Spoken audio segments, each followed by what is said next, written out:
বিভাগীয় সাংগঠনিক সম্পাদক। আজকে আমরা জিজেসের পক্ষ থেকে বিপ্লবনে আমরা সত্য জানাইতে এসেছি।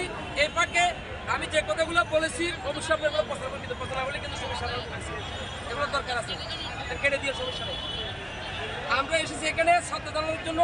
তার পাকে আমি চট্টগ্রাম মহানগর বিএনপির কাছে অনুরোধ করব, আমাদের জিয়া সাংস্কৃতিক সংগঠন জিসাস ব্যক্তি প্রচার সংগঠন, এটাকে আপনারা মূল্যায়ন করবেন। এগুলো আমি শেষ করলাম। আসসালামু আলাইকুম।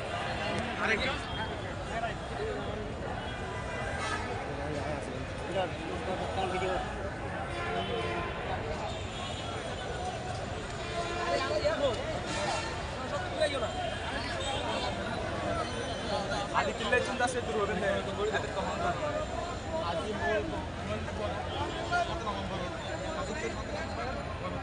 ঠিক আছে।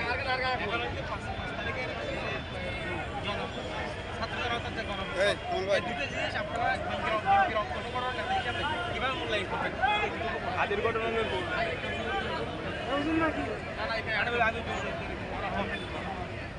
বিসমিল্লাহির রহমানির রহিম। অনেক আত্মত্যাগের পরে আমরা 5 তারিখের পরে আবার নতুন করে বাংলাদেশ গড়ার স্বপ্ন দেখেছিলাম, সেই স্বপ্ন আজকে পূর্ণ হওয়ার পালায় আছে। আমাদের বাংলাদেশ জাতীয়তাবাদী দলের সহযোগী সংগঠন জিয়া সাংস্কৃতিক সংগঠন জিসাসের পক্ষ থেকে আমাদের এই চট্টগ্রামবাসীকে এবং বাংলাদেশবাসীকে এগিয়ে যাওয়ার অনুরোধ করছি, যেন আমাদের বিরুদ্ধে ফ্যাসিবাদ জাগ্রত হতে না পারে। আমরা চাই